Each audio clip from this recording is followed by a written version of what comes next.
You're listening to the Bail in the Midwest podcast.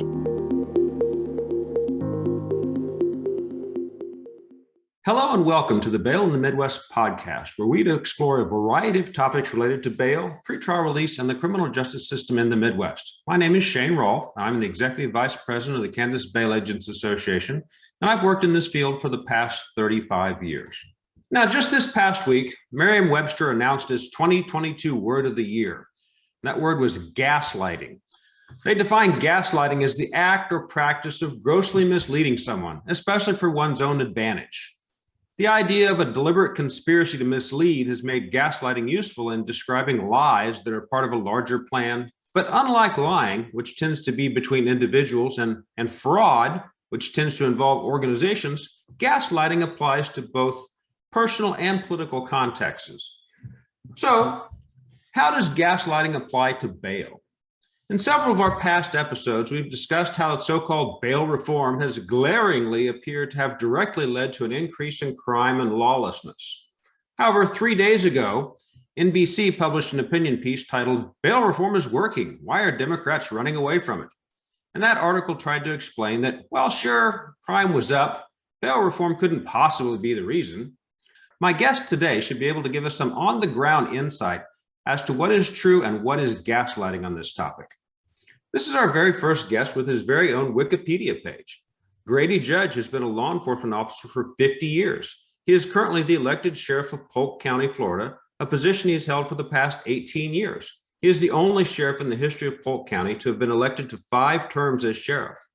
He is the past president of the Florida Sheriff's Association, the past president of the Major County Sheriffs of America, a graduate of the FBI National Academy.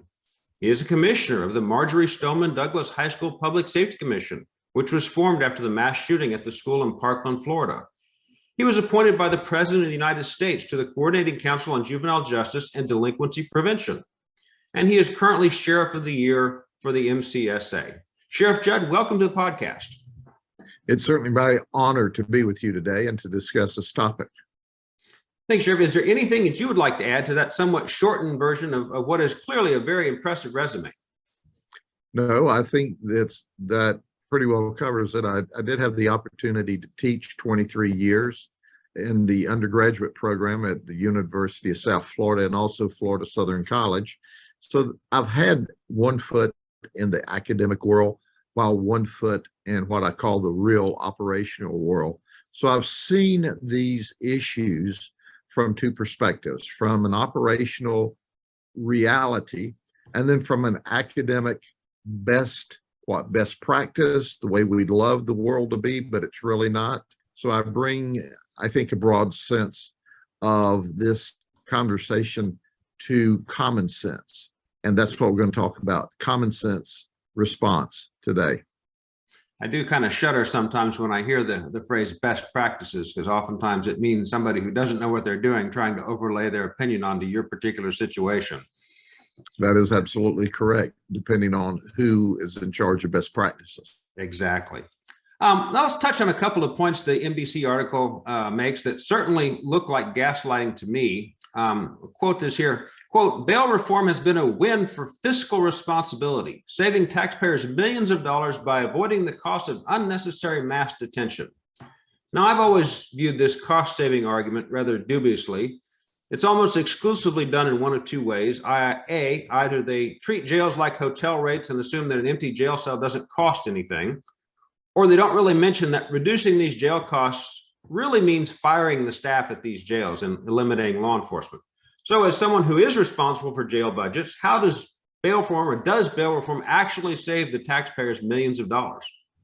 Well, first and foremost, I can tell you that whenever you start equating public safety to dollars, what's your life worth? So had you rather pay taxes for jails and be safe, or would you rather have empty jails and be in a more precarious position in the community where you've lost faith in the system, you've lost faith in the ability to be saved, and you don't thrive anymore? So then the cost of the jail will go down. That's an accurate statement.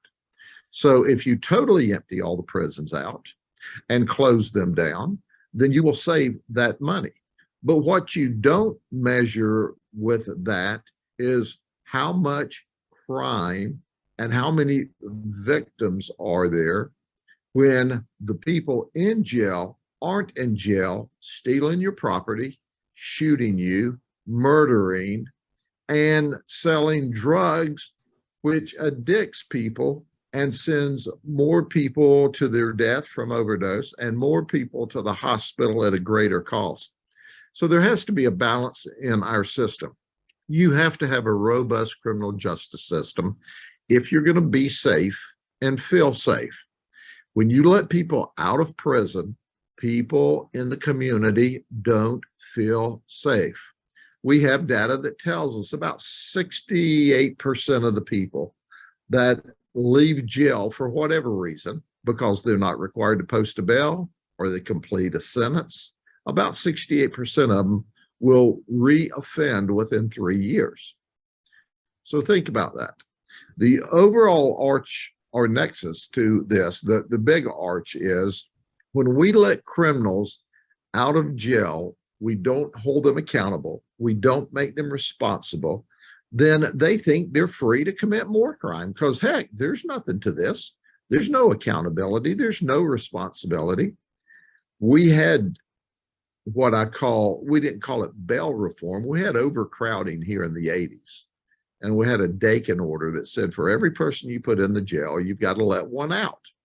So literally the sergeant in charge of book-in, when you would bring somebody into the jail, would look at your charges and say, look, is this guy in for a major event or a minor event?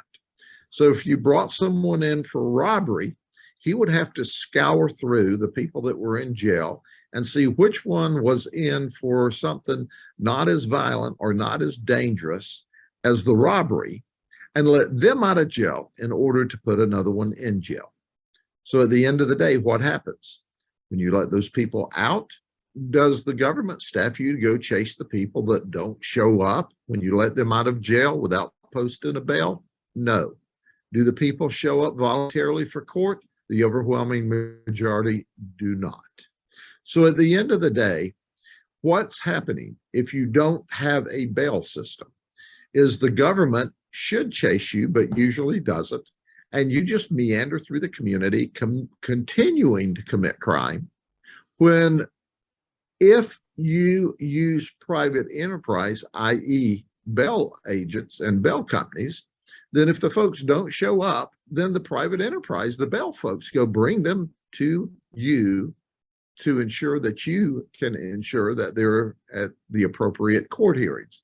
So at the end of the day, the bail system has worked great for decades and decades and decades. And when we were forced to a hiatus without a bail system during the overpopulation of the jail, and the courts decided they'd go in a no bail jail environment, it did not work. And our crime went up in the 80s, and crime went up across this entire state and nation. So the bottom line to it, the failure of having a bail system puts greater stress on the government actors to keep you safe. Your crime's going to go up, and you're going to be more likely to be not only a victim of nonviolent crime, but a victim of violent crime. You're going to lose faith in the government. You're going to lose trust in your elected officials, and you're not going to be safe. So you don't thrive as well. So I become very frustrated when I read and someone tries to say, oh, this is going to save us. No, it's not. It may save you money out of this pot, but it will cost you much, much, much more when you look at the theft, you look at the violence, you look at the hospitalization cost, you look at the entire package. A criminal that is prolific outside of jail is much more expensive to you and the community than the criminal locked up in jail where you're safe, and it's less expensive to house them than it is to follow behind them and pay the bills from the carnage they create.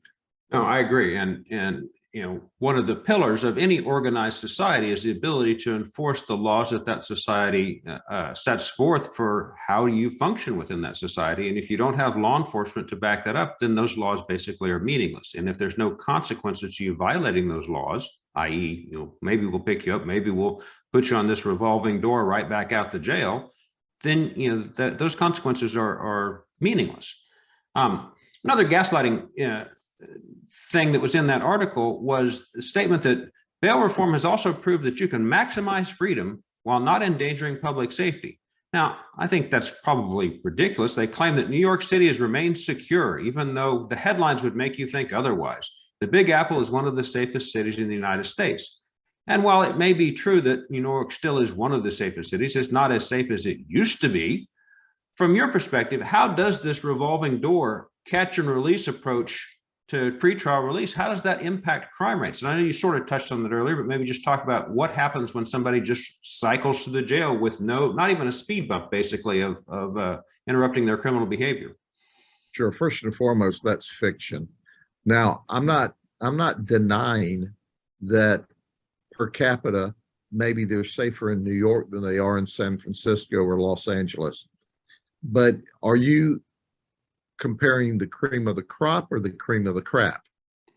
So if everybody's got a high crime rate, you go, but my crime rate's less. But if your crime rate in New York is 4 or 5 or 10 times what my crime rate is in Polk County, then you're not safe. You are less safe than you are here. You're just more safe than maybe you are in New Orleans.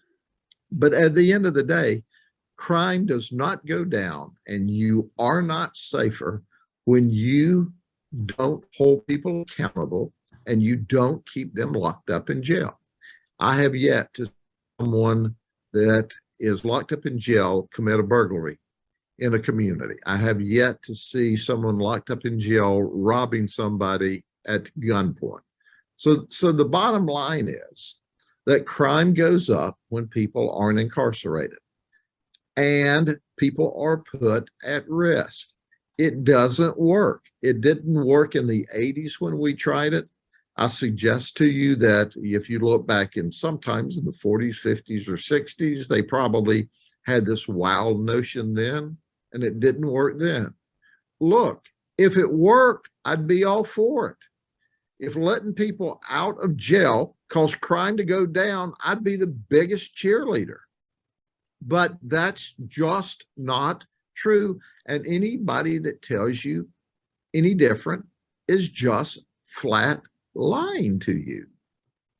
But I've found out over my lifetime, and I've done this. I started working law enforcement here when I was 18. I'm 68. I've done this 50 years, 5 decades.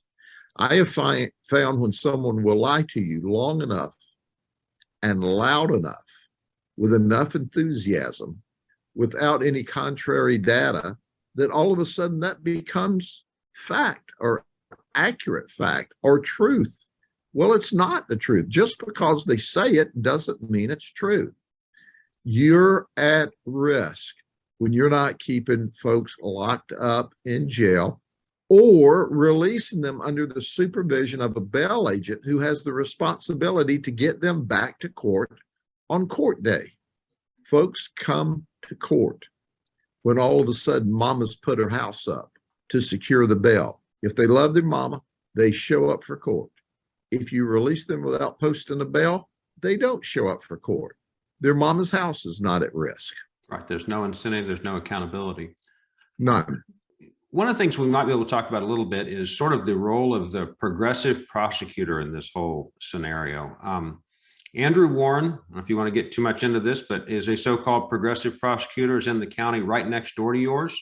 And he's in the news currently as he's challenging his removal from office by the governor for publicly refusing to prosecute certain crimes, the so-called prosecutor's veto. As I said, he was the state's attorney in the county right next to yours. Can you give us some insights into how crime was being prosecuted or not prosecuted under his watch, and how is having a progressive prosecutor, air quotes, right next door impacted crime and criminal behavior and quite frankly, attitudes of what I guess in the way to say this is a criminal class, but people who tend to get arrested. the attitudes of those people in your county? How has that impacted you being right next door? Certainly, I can tell you clearly and unequivocally, if you don't hold people accountable, if you don't draw a big yellow line and say, look, this on this side of the line, you're being legal. On that side of the line, you're being illegal. If you don't have that clear line of demarcation, then the criminal does what the criminal wants to do. And when Andrew Warren comes out and said, oh, by the way, I'm not going to prosecute these crimes, he's not looked at the evidence. He just says, I'm going to do this. First off, he's not being honorable or faithful to the people elected him. When he did not march up and down on the campaign trail saying, I am unilaterally not going to enforce these laws. And he doesn't have that authority. He took an oath of office to enforce the laws and to protect the Constitution of the state of Florida and the United States. And now he's not doing that. So here's what occurs as I share with people. Think about your 10 best buddies. Y'all hang together. You go to the bowling alley together. You party together. And one of the 10 of you that you went to high school with and you've been friends with is always in trouble. The cops are always picking him up and locking him up. Next thing you know, he's in jail. He's having to post a bail, or he's getting 90 days or 180 days. And gosh, he committed a burglary and they sent him away for 2 or 3 years. And the rest of us, the other 9 of us, look at him and say, our buddy here just stays in trouble all the time. He's either running from the law, he's in jail, he's in prison. But we don't do that, because we don't want that hassle in our personal lives. But when you have an Andrew Warren or a no bail jail, or they say we're not going to prosecute these minor offenses, and all of a sudden your buddy shows up with a $600 tennis shoes that he stole because it's a misdemeanor, and anything less than $900. He's showing up with the designer jeans. He's showing up with the latest bling, and he says, hey, we're all in California. Misdemeanors, they don't put in jail. You can steal stuff all day long. Then what happens? The Me Too effect kicks in. So all the other 9 buddies are going to say, hey, they're not locking him up anymore. They're not making him go to jail or prison. He's got all the cool stuff and he's not paying for it and he's not working.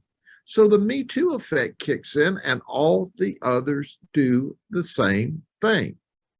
So it's not a matter of we can't arrest our way out of this or we can't jail our way out of this. You're creating a culture and a social being of this conduct's not acceptable in society. So the 9 of the 10 of us go, we would steal too, but we don't want to go to jail. All of a sudden they're stealing because nobody's going to jail. Why shouldn't they? That's what's going on around this country now. Now, I've seen some people say, but look, our crime rate really didn't go up or didn't go up much at all. Well, do you know why? Because if your government actors, your cops, are not writing reports, they're not taking reports, they're not documenting the crime, then statistically on paper, it didn't occur. If you in your community, go New York, Portland, New Orleans, yeah, the murders are going to come to our attention eventually, and they're going to be written about. But all of a sudden, if I call the cops over and over and over, and they don't do anything about the guy sleeping on my doorstep, or the trespassing, or the drunk knocking the windows out of my house, or the minor burglaries, if the cops are not doing anything about it, I quit reporting it. So when they tell you that the crime really hasn't gone up that much, that's because people have lost faith and lost trust, and they don't report it. The cops all of a sudden are the bad guys in the community. The government's the bad guys in the community. So at the end of the day, don't believe those that don't tell you this. I've got empirical evidence in this county. Our crime is at a 50-year low. It's about to be at a 51-year low when you look at our index crimes because we put people in jail. I'll give you an example.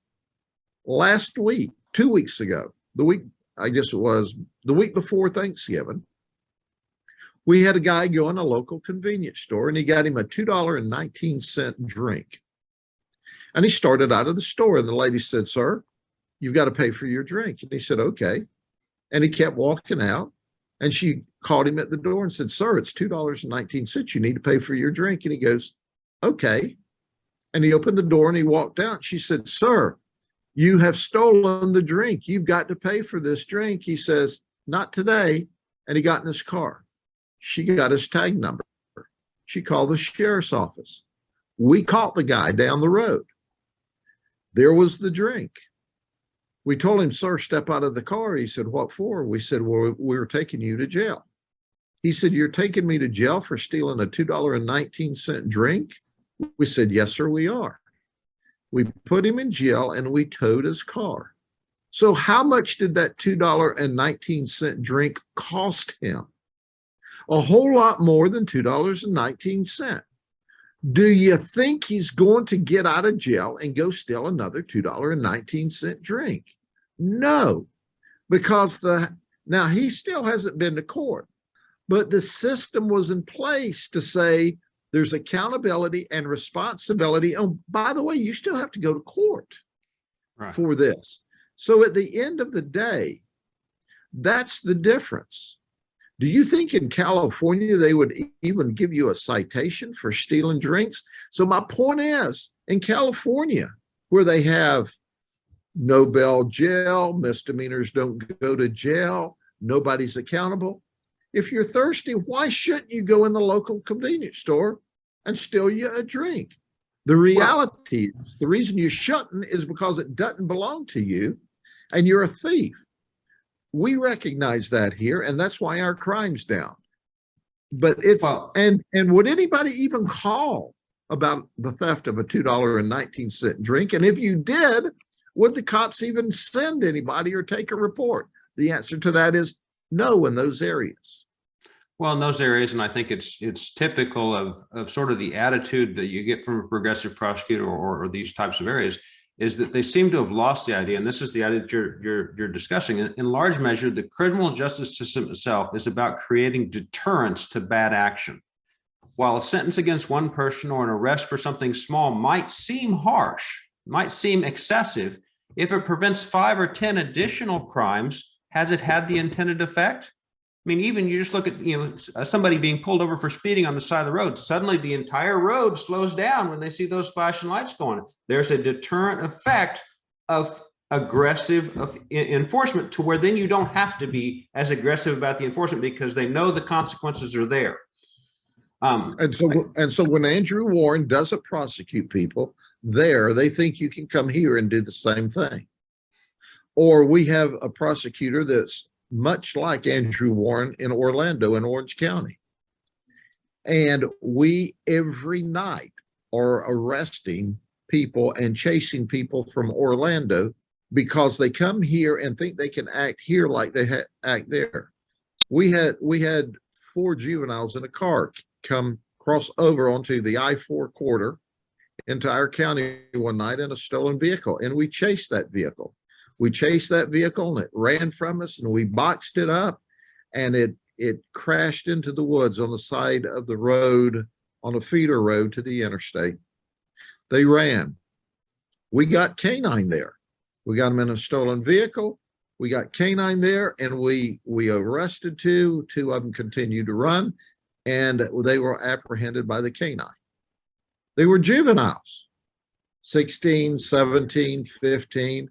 They looked us in the eye and go, "You let your dog bite us, and we're juveniles." We go, first off, we didn't know you were juveniles. Second off, we don't care. You're in a stolen car and you ran. Oh, one of the 4 had a murder warrant outstanding from Orange County.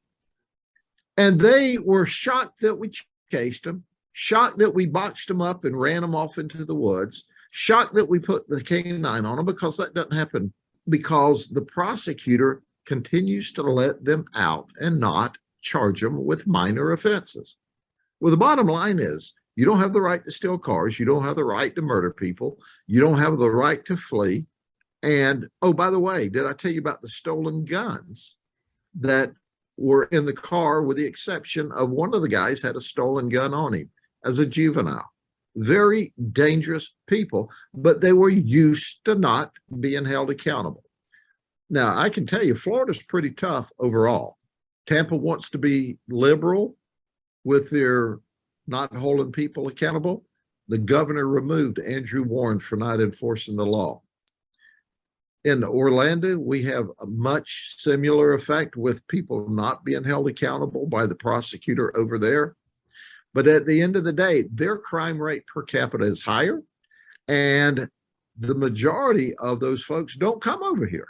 And when they do, they're met with a set of rules only following the state statute, that if you come here and you violate the law, you're going to get arrested, you're going to jail, and then you're going to have to get a bailsman, or you're going to sit in jail until it's court time. But you know what? Our crime's at a 50-year low. People are safe. They feel safe. They flourish here.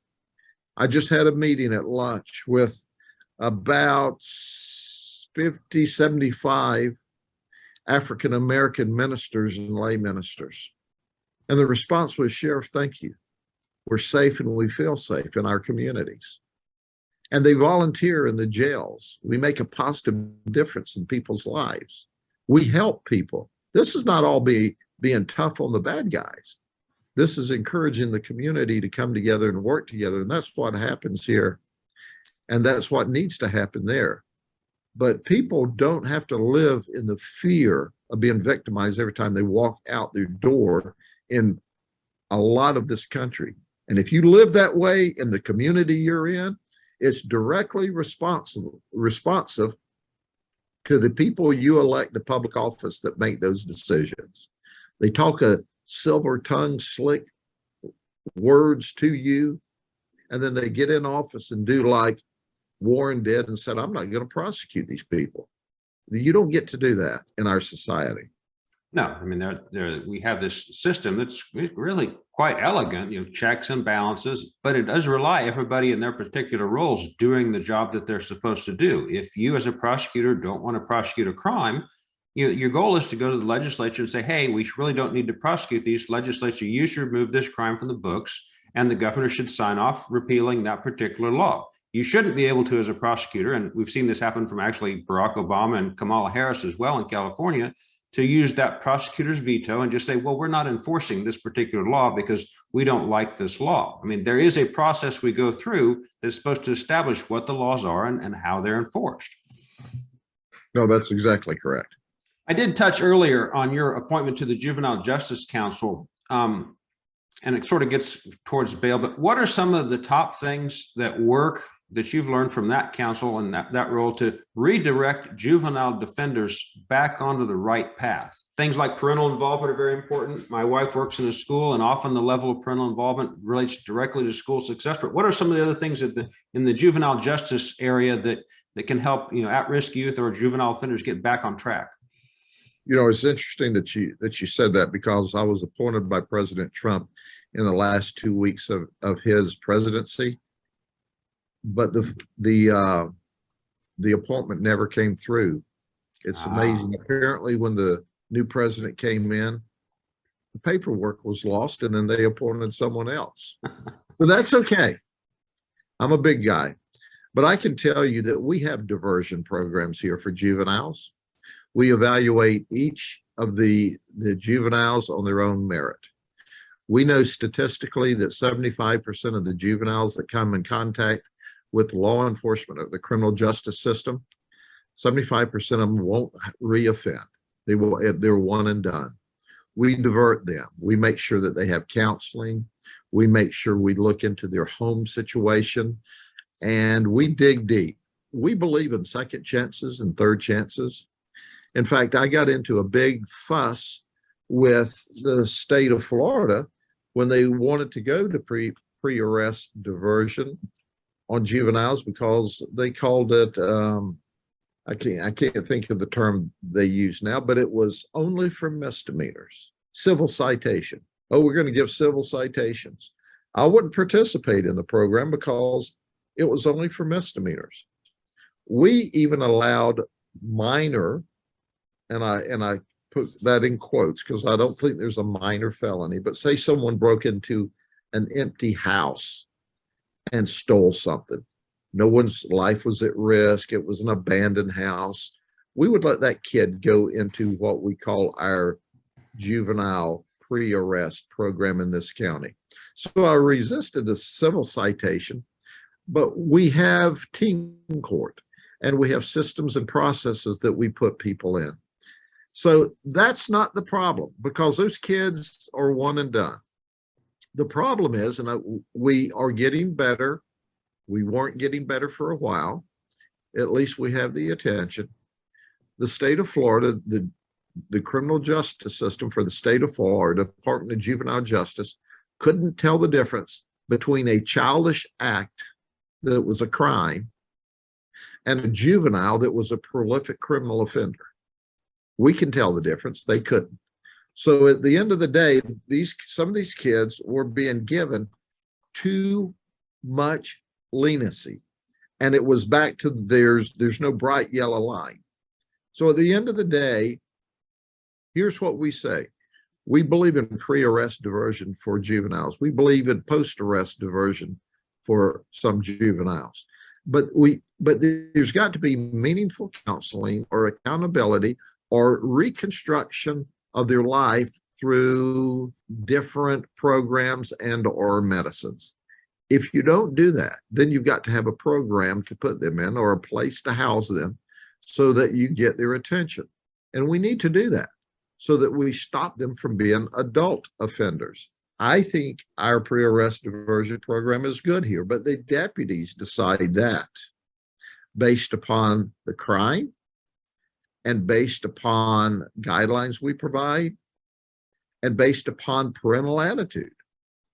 If the parents aren't engaged or involved, then we take a different approach because we've got to make sure if the parents aren't engaged, then the chances of a positive outcome for the juvenile are remarkably reduced.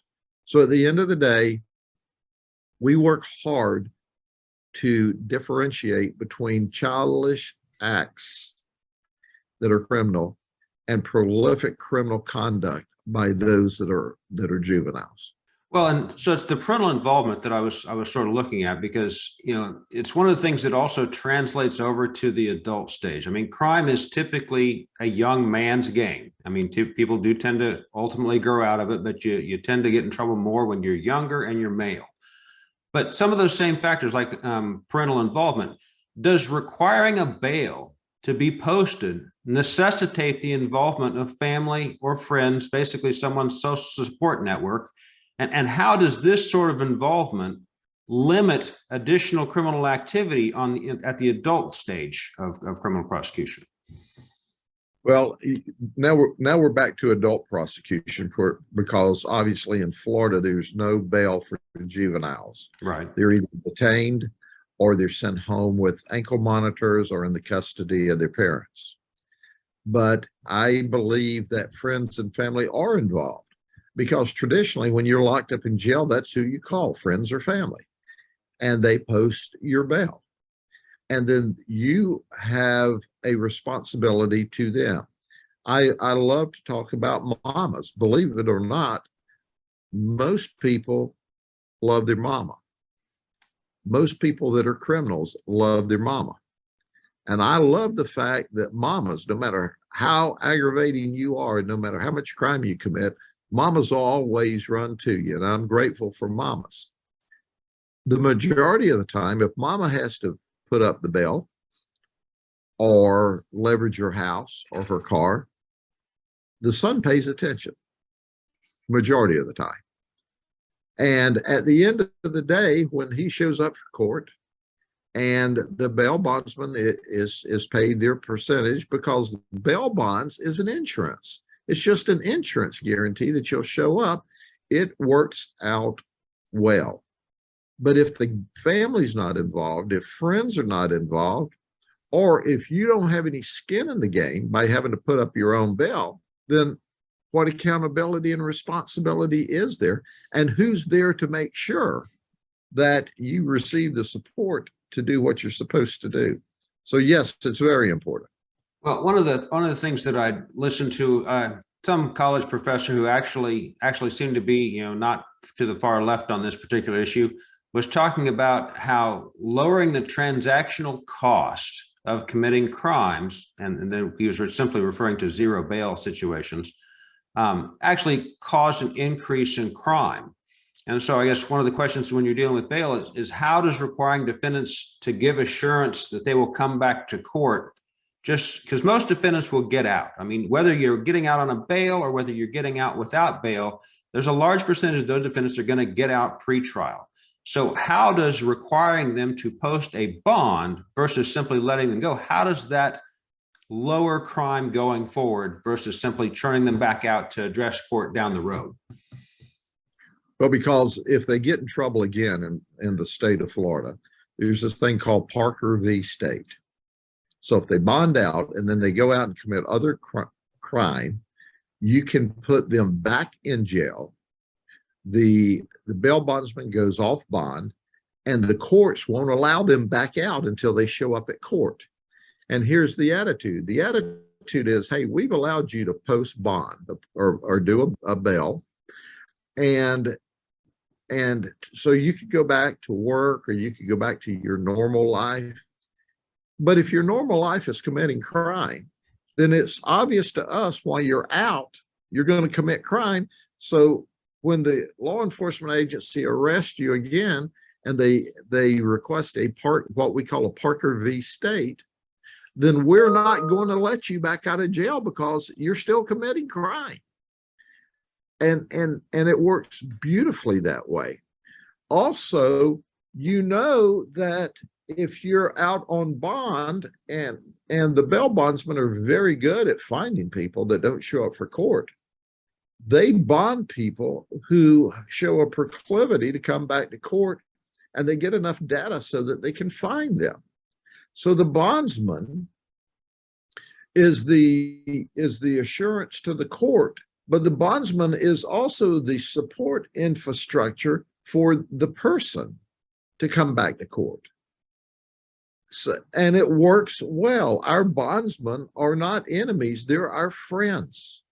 They're our friends in the criminal justice system that says, hey, I've got an insurance policy to the government that I can get you back to court, and I'm going to work with you to make sure you do go back to court. And they do.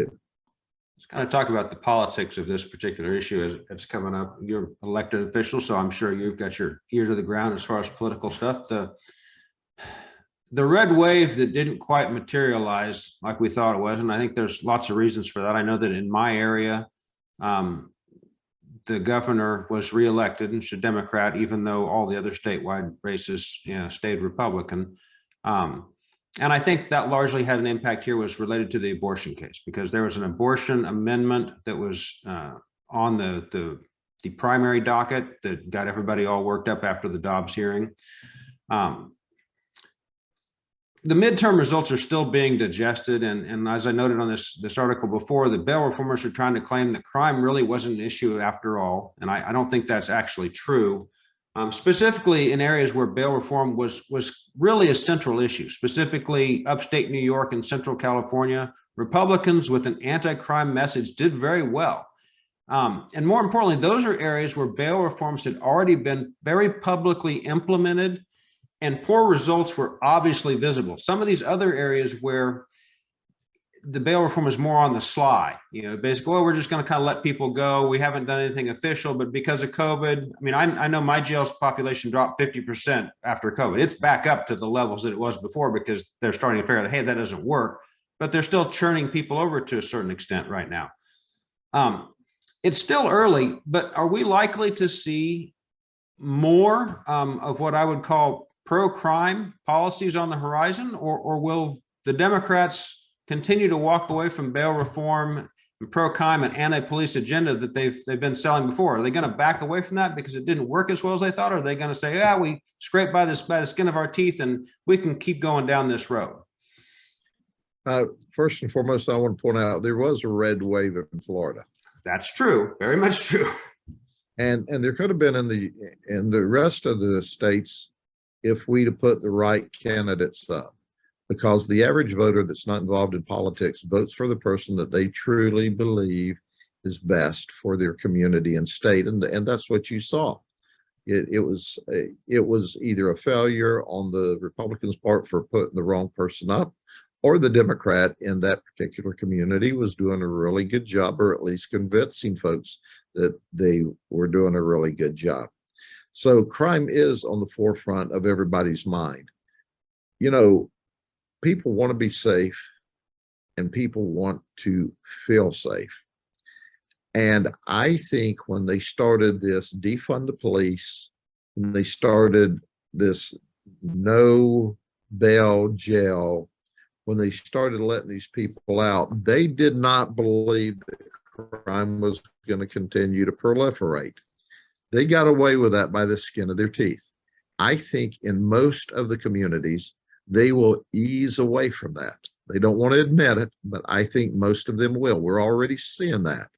These places that were wanting to defund the police are going back and funding the police. So we're seeing that occur, because if you look at the statistical probabilities, if you look at the statistics, whether you're a Democrat, a Republican, independent, or you're not registered to vote, the overwhelming majority of the people appreciate and understand the need for the police. If police aren't liked in a community, it's usually not the community's fault. It's the police agency's fault. It's the leadership's fault.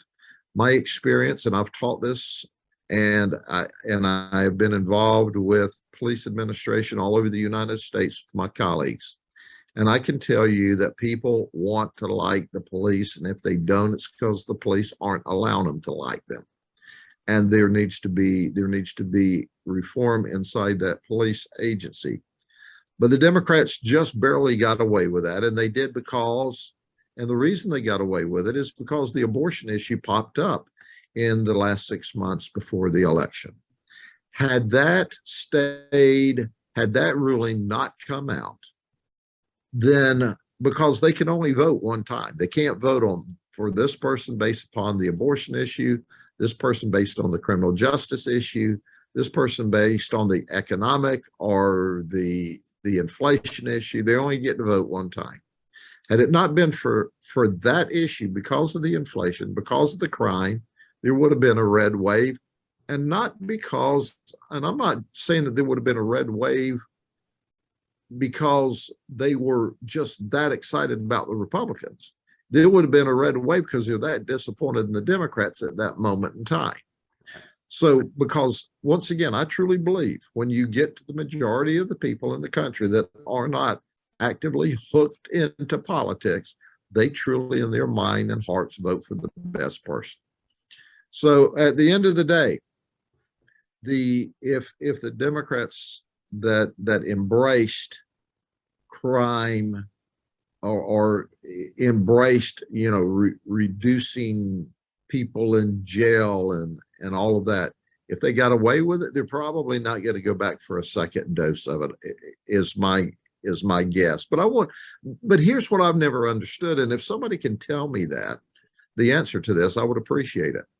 As an elected official, why would I want to vote with criminals to get them out of jail when they can't vote or don't vote? Their family, by and large, can't vote or don't vote. And then they go out, when I get them out of jail as an elected official, as they have in many parts of the country, then once I get them out, then they go victimize people who can vote and do vote. Right. And they steal from people and they scare people and they terrorize people. I've never understand why elected officials will play to the people that can't help them politically as opposed to protecting the people that can help them politically.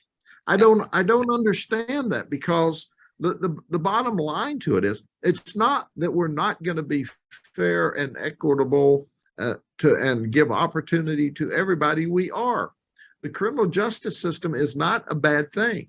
The criminal justice is a system to hold people accountable and to teach them and coach them and give them opportunities to correct their behavior and then to prosper in society along with everybody else. So I've never understood the advantage. Now, I understand if any group of politicians wants to provide more programs, more oversight, more opportunities for those that are in trouble to try to help them on the right path. I get that. But letting them out of jail or prison with no appropriate oversight to victimize the community, it makes no sense at all. I don't understand it. And it backfired on the Democrats. Well, yeah, I don't understand what voting block it is that you're trying to appeal to that. And if you really do think there, as a legislator, if you really do think there's a problem with particular crimes, that they shouldn't be illegal, you have control over what laws are on the books as a legislature. You'd go and say, hey, we need to repeal this because this is wrong. And this is affecting too many people. We can do away with the crime. You don't have to sit there and go, well, we're going to keep this crime on the books, but we're really not going to enforce it by defunding, the people and the mechanisms we would have to hold people accountable for violating those laws. You're right. It makes absolutely no sense. And I have no idea from a political standpoint what the people politically that are supporting this, who it is they're trying to appeal to. Well, I always like to tell folks this. I am out in the community every day, whether I'm giving public speeches or I'm going to events, I'm interacting with people. There's scarcely a week that goes by that somebody doesn't come up to me, want their picture with me, and tell me they've been in my jail. And then I've had them tell me, I want you to thank the deputy that arrested me. When I got in jail, I went to a faith-based dorm. When I got in jail, I was able to be a trustee, and you taught me food services and gave me a certificate. Or you put me on a landscape crew that I volunteered for, and you gave me a certificate. I got out and I got a job. I had a man that went to an auction. I auctioned off lunches with the sheriff or days with the sheriff.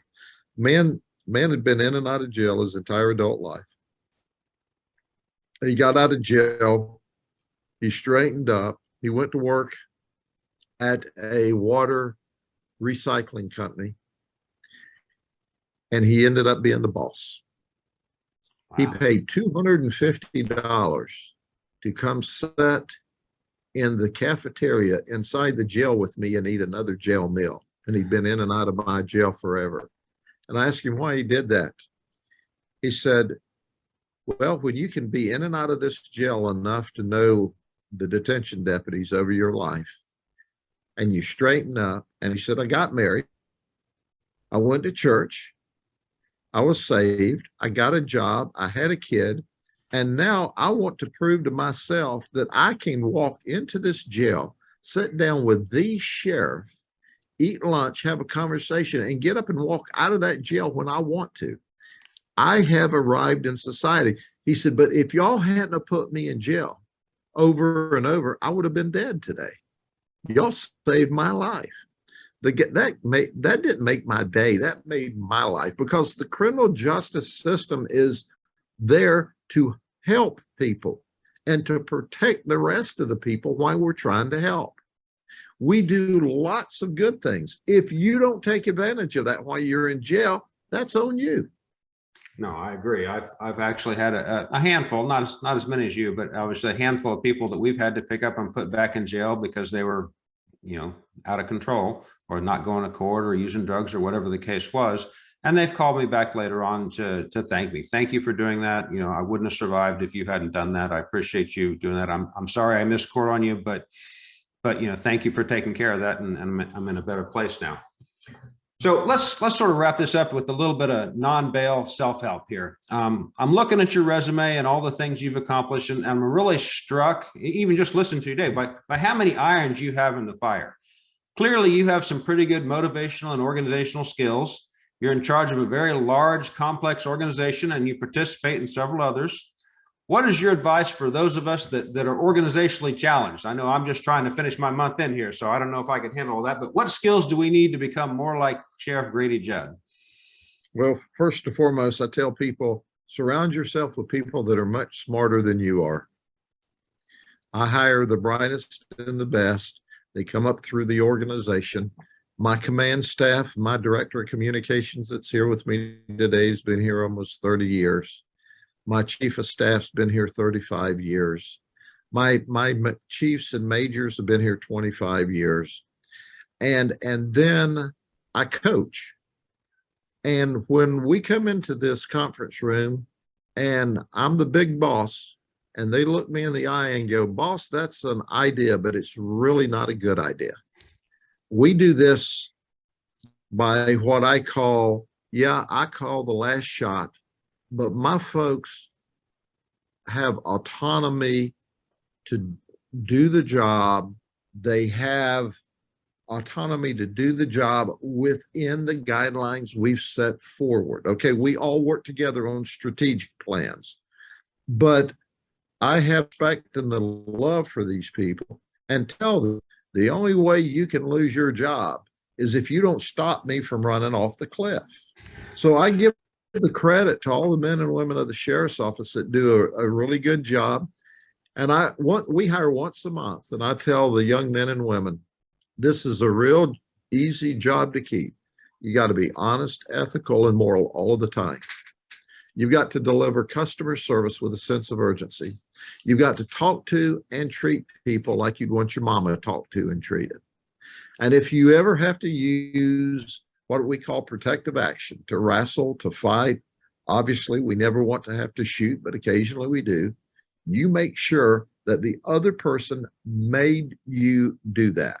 That was not a decision on your part, but it was a reaction to them forcing you to that position. And then you treat them like family. You engage with them. You celebrate with them. You're with them during the most difficult times, because you know people don't need you in the good times, and they don't forget how you treat them during the tough times. But when you do that and you build a team and you're loyal to them and you trust them, then they're loyal to you and they trust you. At the end of the day, it works. But for me, I tell folks, I wake up every day and I say my prayers and I ask for direction to do the right things today. And then every night I say my prayers and ask forgiveness for everything I screwed up today. And I promise to try to do better tomorrow. But your people are the reason you're successful. You know, faith gets sort of looked down upon in today's society, and it really shouldn't. There's so many people that I know and that I've dealt with and that are in position of power and authority and that are doing good work like yourself that have that faith-based background. And I think we really need to look back at that more. No, I think it is necessary. And we have folks of all religious backgrounds here, and we respect that. What faith you are, what religious foundations you believe in or you practice, we want to encourage that environment. So we have Christians that work here, we have folks of the Jewish faith, we have people that are of the Muslim faith that work here. We respect everyone's personal religious perspective, and we encourage their personal religious perspective, because until you're right with God, nothing else works in your personal life or your professional life. And I'm not shy about that. I speak in church. I go to wherever people ask me to go to engage, but I am not shy about the fact that there is a greater being. And when you figure that out, life gets a whole lot better. Well, and you're looking at life beyond just yourself. And so if you're running an organization like this, or you're in public service, those things, it is important for you to look and see the greater good that you're doing, not just, hey, how am I advancing my career? Sure. And we call it servant leadership, but see, our job is to be a very important part of the criminal justice system. But 80% of our day has nothing to do with enforcing the law. Right. We are actively involved in the community, helping the community. We have outreach. We were doing community-oriented policing before community-oriented policing was cool. They said, oh, they've come up with these different buzzwords that, oh, you've got to have discretion. And well, we had discretion long before discretion was cool. Oh, you've got, but the bottom line is, how would you want to be treated if you were in that position? And if you're down and out and need help, whether you're homeless, when our lieutenants all have a credit card in their pocket. If we answer a call for service and we go there and there's no food or milk in the house, the baby doesn't have diapers, there's roaches running all over the place, we have a credit card in our pocket to our charity, not government money, our charity. And we have a very wealthy philanthropist that has a endless well of money they put in our charity. We go out, we buy food. We have a company that sprays for rodents. We buy clothes. We help people. And do you know what? That catches on with your deputies. And when it catches on with your deputies that this is pretty cool helping people, and you help people, the next time you go into that neighborhood on a hot disturbance, the people that live there are on your side instead of on the bad guy side. Right. So what we do is we build trust and we build friends in the neighborhoods, in the communities every day, because what? It's the right thing to do. When you respect people first, most of them respect you back. When you treat people fair first, the majority of them treat you fair back. And there's no absolutes in life, so you don't worry about that small percentage that are failures. You just look for the opportunity to help others. And I found that the others will help you 10,000 times what you help them. And you'll see life, you'll be a lot happier in life if you take that approach to it anyway. That's how we do work. Thank you, Sheriff Judd, very much for taking the time to talk to us today. It's really been illuminating.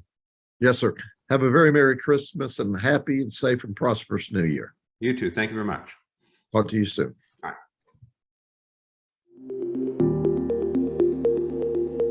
Thank you for joining us today on the Bail in the Midwest podcast.